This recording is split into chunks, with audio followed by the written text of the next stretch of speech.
Fala galera, sou o professor Diego Desante e na aula de hoje vamos resolver alguns exercícios sobre arranjo simples. O objetivo da aula então é resolver exemplos de aplicação do arranjo simples.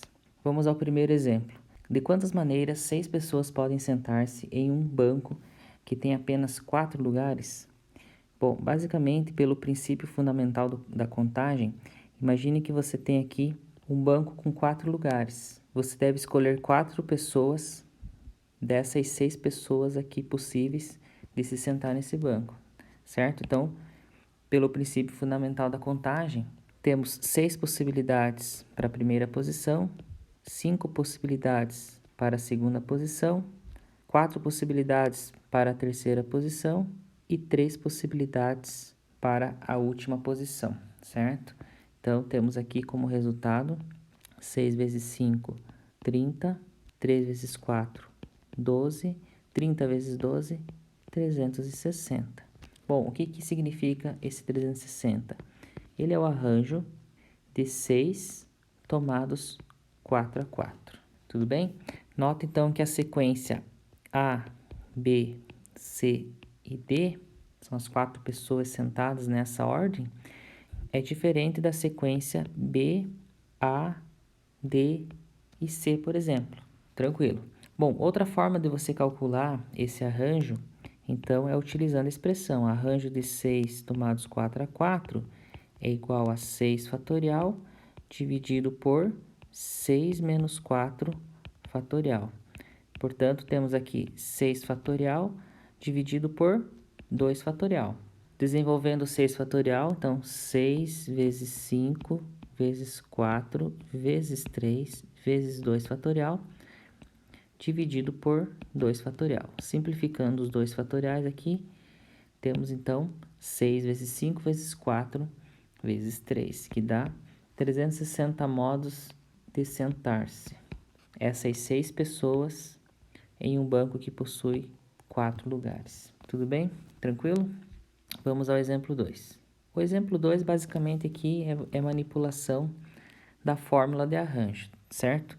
Sabe-se, então, que o arranjo de n tomados P a P é igual a n fatorial dividido por n menos P fatorial, certo? Portanto, temos aqui que o arranjo de n tomados 3 a 3 é n fatorial dividido por n menos 3 fatorial.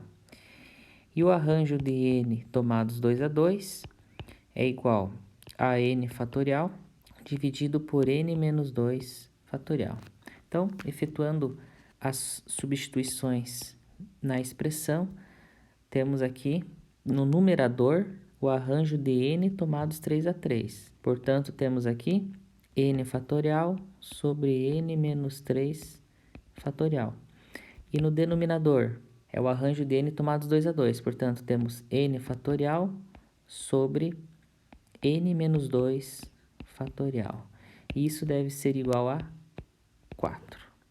Bom, fração sobre fração, mantém a primeira fração, que é n fatorial, sobre n menos 3 fatorial, e multiplica pelo inverso da segunda fração, que é n menos 2 fatorial sobre n fatorial. Isso aqui deve dar 4.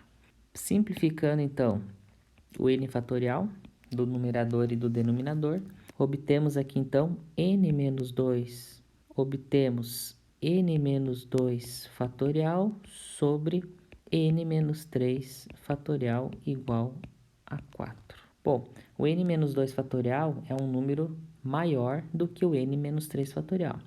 Então, temos n menos 2 vezes n menos 3 fatorial dividido por n menos 3 fatorial. Isso deve dar 4.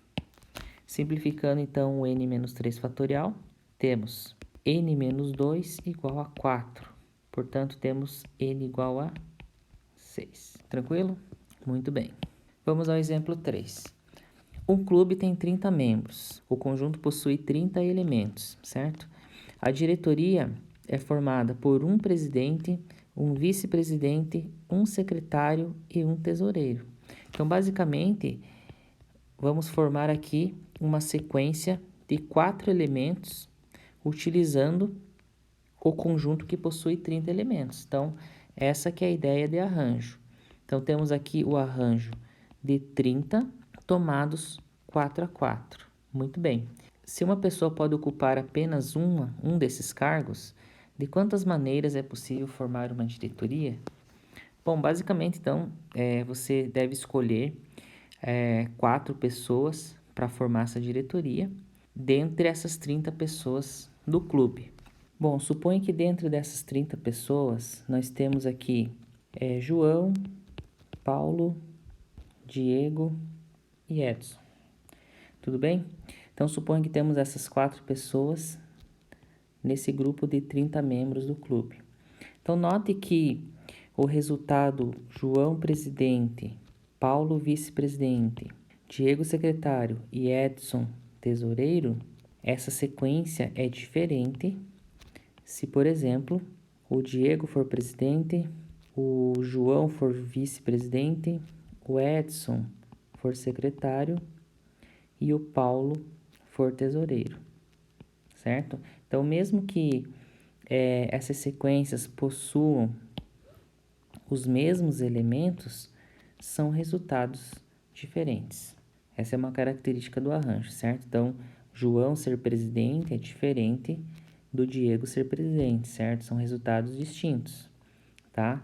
Paulo ser o vice-presidente é diferente do João ser o vice-presidente e assim por diante. Tudo bem?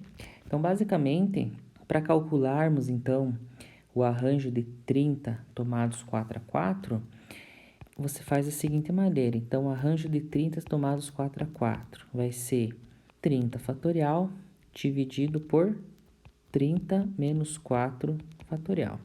Então, resolvendo aqui 30 fatorial sobre 26 fatorial. Bom, para simplificar essa fração de fatoriais, você faz o seguinte: 30 vezes 29 vezes 28 vezes 27 vezes 26 fatorial. Embaixo do denominador aqui, 26 fatorial. Simplificando o 26 fatorial, obtemos o produto 30 vezes 29 vezes 28 vezes 27, que é igual a 657.720 maneiras de formar a diretoria.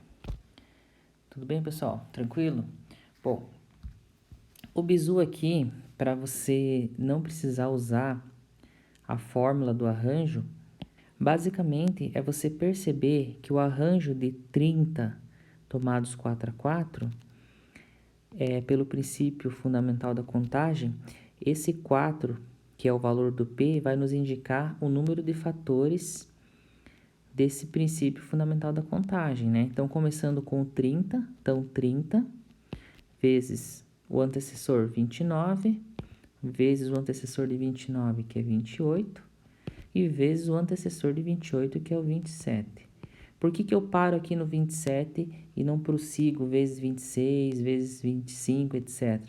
Porque o 4 aqui nos indica 4 fatores. Então, note que nós temos aqui 4 fatores, tá? Então, você consegue resolver aqui também diretamente o arranjo dessa forma, certo? Então, resultando aqui em 657.720 maneiras de formar a diretoria. Vamos ao exemplo 4. Quantos números pares de 3 algarismos distintos pode se formar com os algarismos 1, 3, 6, 7, 8 e 9? Muito bem. Bom, números de 3 algarismos distintos, e esse número tem que ser par. Para que ele seja par, obrigatoriamente, o dígito da unidade ele deve ser par. Tudo bem? Bom, desse conjunto de algarismos, temos aqui o 6 e o 8 par. Tudo bem? Isso significa, então, que esse número ele deve terminar em 6 ou ele deve terminar em 8, tá? Então, certo? Então, ou ele termina com 6, né? Ou ele termina com 8. Bom, se ele terminar com 6, então vamos utilizar o 6. Teremos aqui 1, 2, 3, 4, 5 elementos. 5 elementos para ocupar 2 posições.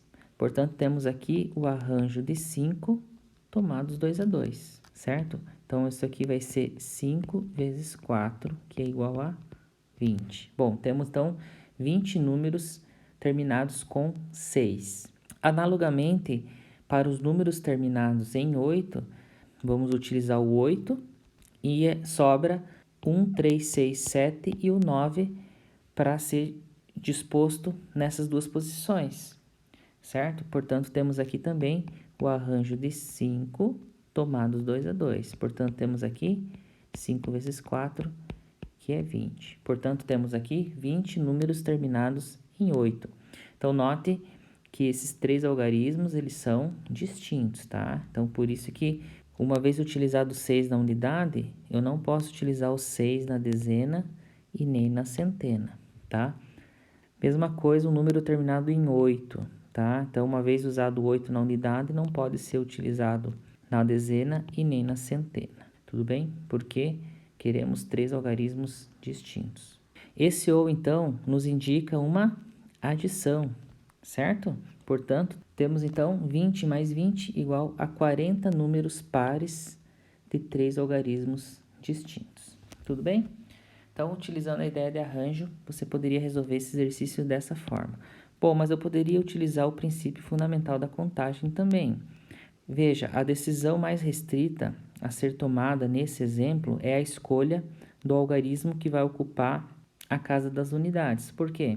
Porque eu quero contar os números pares, certo? Então, obrigatoriamente, os números pares aqui nesse exemplo, ele tem que terminar em 6 ou 8. Portanto, temos aqui apenas 2 possibilidades de escolha para a casa das unidades. Uma vez escolhida a casa das unidades, teremos 5 possibilidades de escolha para a casa das centenas e temos ainda 4 possibilidades de escolha para a casa das dezenas. Então, pelo princípio fundamental da contagem, 5 vezes 4 vezes 2, 40. Tá? Então, você poderia, então, resolver esse exercício pelo princípio fundamental da contagem. Beleza, pessoal? Se você gostou desse vídeo, inscreva-se no canal, curta e compartilhe. E até a próxima aula. Falou, valeu, tchau!